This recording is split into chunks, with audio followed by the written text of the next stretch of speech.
आपके सिलेबस में वर्ड्सवर्थ की तीसरी पोएम है the world is too much with us. This poem has been included in miscellaneous sonnets.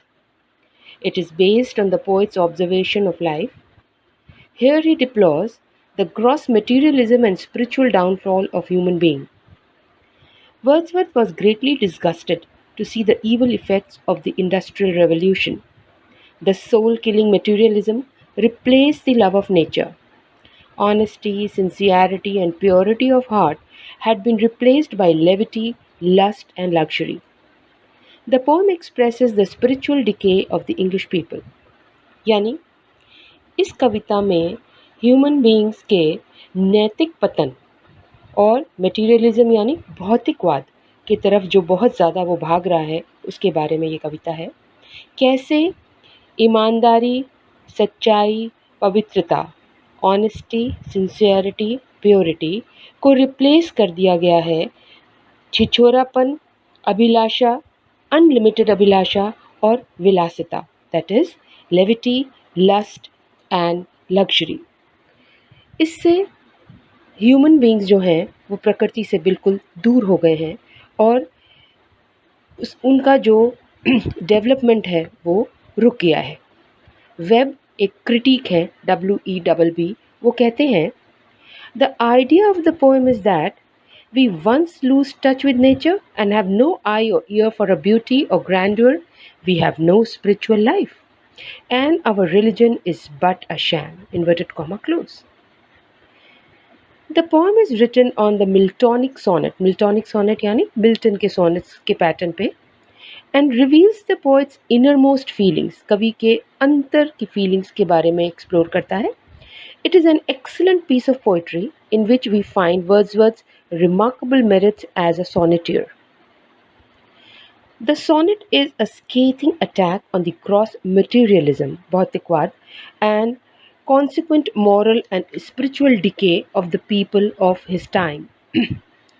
Wordsworth is pained to see people busy hoarding and squandering wealth and thus wasting their noble and greater powers, that is, their spiritual powers. Quoting lines from the text, getting and spending we lay waste our powers, inverted comma close. यानी हम इतना ज़्यादा भौतिकवाद में फंस गए हैं, इतना ज़्यादा पाना चाहते हैं, खर्च करना चाहते हैं कि हमारी जो असली शक्ति है उसको हम पहचानते ही नहीं हैं, उसको हम पहचानना भूल गए हैं. People have sold themselves to the god of wealth. They are too occupied in the worldly affairs. Wordsworth deplores the loss of feeling of nature. Men have no feelings left to enjoy the beauties of nature. They do not have any love for the sight of moonlight falling on the surface of the sea or the picture of the winds that make tumultuous noise throughout the day, sleep like flowers at night, nor have they any liking for other lovely aspects of nature. कवि कहते हैं कि भौतिकवाद के पीछे भागते भागते जो प्रकृति की सुंदरता है, enjoying the beauties of nature, वो आज का मनुष्य नहीं कर पा रहा है. उनके पास समय ही नहीं है उस खूबसूरत दृश्य को समझने का, देखने का, एंजॉय करने का. जैसे जब रात की चांदनी पानी पर आती है, सी पर उसका रिफ्लेक्शन दिखता है तो वो कितना खूबसूरत लगता है, या हवा की वो ट्यूमुलस नॉइज़ जो है वो आपको कितनी खूबसूरत लगती है, या जब रात के समय फूल बंद हो जाते हैं और सोते हैं, उस खूबसूरती को भी हम बिल्कुल भी एंजॉय नहीं कर रहे हैं. हमारे पास इसको एंजॉय करने के लिए समय ही नहीं है. कवि कहते हैं, to quote the lines, the sea that bears her bosom to the moon, the winds that will be howling at all hours are up gathered now like sleeping flowers. For this, for everything we are out of tune. It moves us not. It moves us not. मतलब ये जो प्रकृति की खूबसूरती है, इससे हमें कोई भी फ़र्क नहीं पड़ता, इससे हमारे मन में कोई हलचल नहीं होती और हम इस प्रकृति को एंजॉय ही नहीं कर पाते. These lines testify how much Wordsworth loved nature. He proves that nature has something for us which no worldly thing can provide. Wordsworth बहुत दावे से कहते हैं कि जो प्रकृति हमें देती है वो किसी भी वर्ल्डली चीज़ से हमें प्राप्त नहीं हो सकता। वो जो हमें सेटिस्फैक्शन प्रकृति से मिलता है वो किसी भी चीज़ को पाने से हमें नहीं मिल सकता। In the poem, Wordsworth speaks of the people who are always busy running after material pleasures and successes of life. They are all the time engrossed in hoarding and spending money. Wordsworth is pained to see that man has wasted their spiritual powers in material pursuits. They have completely forgotten nature, which has bestowed innumerable blessings upon them. Wealth has so much enslaved them that they have sold their souls to the god of wealth.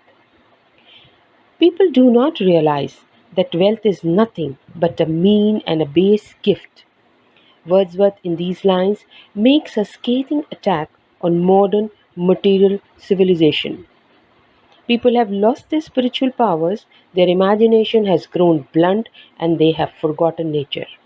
कवि कहते हैं कि लोग दिन भर material pleasures के लिए, चीज़ों के लिए दौड़ते हैं, भागते हैं और उनका पूरा समय कितना मैं पालूं, कितना मैं इकट्ठा कर लूं, उसी में बीत जाता है। उनके जो स्पिरिचुअल पावर्स हैं वो पहचान ही नहीं पाते और प्रकृति को तो वो भूल ही गए हैं और ये भूल गए हैं कि प्रकृति ने उनको इनन्यूमरेबल ब्लेसिंग्स दी हैं। वो पैसे के पीछे भागते हैं, लेकिन जो आत्मा है, जिसको ईश्वर ने प्रकृति के थ्रू उनको इतनी प्यारी चीज़ें दी हैं, उसको वो रियलाइज़ नहीं करते। वर्ड्सवर्थ इज मच ग्रीव्ड यानी दुखी हैं to see the decaying spiritual life of the people of his age and he heaves a sigh of impatience. He does not want to remain one of those Christians who have forgotten nature. He would rather be a pagan brought up in the creed that is not obsolete and keep a close sense of communion with nature that is possessed by primitive people, than be so much taken up with worldly things as the Englishman of his day. Wordsworth उस ज़माने के Englishman के लिए बात करते हुए कहते हैं कि वो कम्युनिकेशन भूल ही गया है प्रकृति के साथ। वो दिन भर सिर्फ अपने लिए, अपने वर्ल्डली प्लेजर्स के लिए जीता है। The beautiful sights of nature make him feel that he himself is a part and parcel of nature which is living and not dead. मनुष्य भूल ही गया है कि प्रकृति लिविंग है। प्रकृति एक ऐसी चीज़ नहीं है जो कि ख़त्म हो चुकी है, जो कि डेड है। He would find himself in the midst of animated objects of nature, whereas he feels lonely amidst the throng of money hunting people. वो प्रकृति के बजाय मनी हंटिंग पीपल यानी उन लोगों के बीच समय व्यतीत करना पसंद करता है जो पैसे के पीछे भागते हैं। Nature is a better company for him. As a pagan, he would have the opportunity of witnessing the heart-capturing sight of the sea god Proteus rising from the sea. He would also enjoy hearing the sound of the spiral trumpet of Triton. What Wordsworth means to say is that he would like to be a nature-loving pagan rather than a wealth-loving Christian. यहाँ कवि कहते हैं कि वो personally एक wealth loving Christian के बजाय एक नेचर लविंग पेगन की तरह जीना चाहेंगे, जो प्रकृति को समझेंगे, प्रकृति की हर गिफ्ट को एंजॉय करना चाहेंगे। Wordsworth makes use of the pagan mythology. Wordsworth ने एक पेगन माइथोलॉजी का इस्तेमाल किया है जो कि ग्रीक माइथोलॉजी है। इसमें Proteus in Greek was a sea god. He was the son of Neptune. Proteus Neptune के पुत्र थे। The ruler of the ocean. Neptune कौन थे? वो ओशन के रूलर थे। Proteus was known as the prophetic old man of the sea. He had the ability to assume various shapes. Proton जो है वो तरह तरह के शेप्स जो थे वो assume कर सकते थे। Whoever could bind him during his noontime sleep to keep him from changing shape could oblige him to foretell the future. और ये कहा जाता है इस कहावत में कि दोपहर में वो रेस्ट करते थे।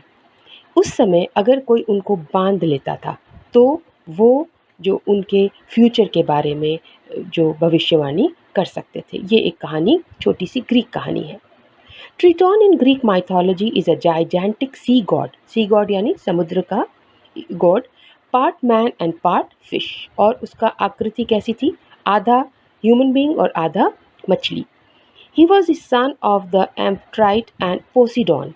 He raised rocks from the sea and created islands with his trident, and he blew on a trumpet made from a conch shell. Conch shell का मतलब है एक बड़े से सीप, शंख का उन्होंने एक ट्रम्पेट, एक म्यूजिकल इंस्ट्रूमेंट बनाया था और उसको वो बजाते थे और वो समुद्र के नीचे से, ओशन के नीचे से बड़े बड़े पत्थरों को ऊपर लाते थे और उससे उन्होंने छोटे छोटे टापू बनाए थे. ये एक कहावत है. Wordsworth was essentially the poet of nature, and his vision of human life was concerned by his appreciation of nature. It was a love of nature that led him to the love of man. Wordsworth पहले प्रकृति से प्यार करते थे. प्रकृति से प्यार करते करते वो मनुष्य से भी प्यार करने लगे. Wordsworth found same meaning in human life if human beings lived in close proximity to nature and allowed its benign influence to sink into their souls. Wordsworth की चाहत थी कि ह्यूमन बींग्स भी प्रकृति को समझें, पहचानें और उन लोगों से उनको एक एक्स्ट्रा अफेक्शन था जो कि प्रकृति को समझते थे. His emphasis was on simplicity and intimate contact with nature. वो एक सिंपल ज़िंदगी जीना चाहते थे और एक इंटीमेट यानी बहुत क्लोज कॉन्टैक्ट चाहते थे वो प्रकृति से.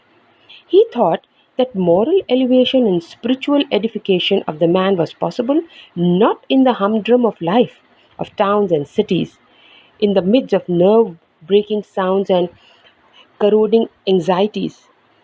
एक मनुष्य को शांति, अचीवमेंट कभी भी शहरों के शोर शराबे में नहीं मिल सकता था, but by spending one's time in places where the beauties of nature held out the cosmic view of the universe proffered solace and enlightenment to the soul. उसको शांति मिलती नेचर में, ब्यूटीज़ ऑफ नेचर में, जहाँ पे वो बहुत खूबसूरत दृश्यों को देखता, उसको समझता और अपने आत्मा को एनलाइट करता. Divorced from nature, man was a poor creature. Wordsworth कहते हैं अगर मनुष्य नेचर को नहीं समझता तो ऐसा लगता है जैसे कि उसके जीवन में एक तलाक का समय आ गया है और वो एक बहुत ही गरीब क्रीचर है, बहुत ही गरीब इंसान है. And further derailed he became और जितना वो नेचर से दूर जाएगा, further he travelled from nature, further यानी जितना वो नेचर से दूर जाएगा उतना ही वो एक बहुत गरीब इंसान बनेगा. In this poem, he bemoaned man's apathy towards the objects of nature because of his preoccupation with sordid and material pursuits of life. कवि इस कविता में ये बताना चाहते हैं कि मनुष्य जो है वो नेचर से इतना दूर चला गया है कि उसको प्रकृति का कोई भी सौंदर्य नज़र नहीं आता. वो मटीरियलिस्टिक परस्यूट्स, मटीरियलिज्म के पीछे दौड़ता है, इसीलिए उसको जीवन में शांति नहीं मिलती. Wordsworth confidently said that man could enjoy peace and joy when he lived in harmony with nature and considered nature as his friend. मनुष्य को तभी शांति मिलेगी और जॉय यानी खुशी मिलेगी, उसके जीवन में उल्लास आएगा जब वो नेचर के साथ हार्मनी में रहेगा. Nature is not a hostile force, but nature is a teacher to be and man is to be governed and subdued not by nature but by enjoying nature. Wordsworth stated that if human beings sought happiness in life, they should allow the operation of the spirit of republicans of equality, liberty and fraternity in their lives as it prevailed in nature and governed the life of the different objects of nature. कवि कहते हैं कि असली enlightenment of the spirit तभी मिल सकती है जब हमारे जीवन में इक्वालिटी, लिबर्टी और फ्रेटर्निटी आए. ये तीन चीज़ें हमारे जीवन में कब आएंगी? जब हम प्रकृति को समझेंगे, प्रकृति के साथ जिएंगे, प्रकृति की रिस्पेक्ट करेंगे, तभी हमारे जीवन में शांति और किसी तरह का उल्लास आएगा. अगर हम मटीरियलिस्टिक चीज़ों के पीछे भागेंगे तो हमारे जीवन में न कभी शांति आएगी, न कभी उल्लास आएगा.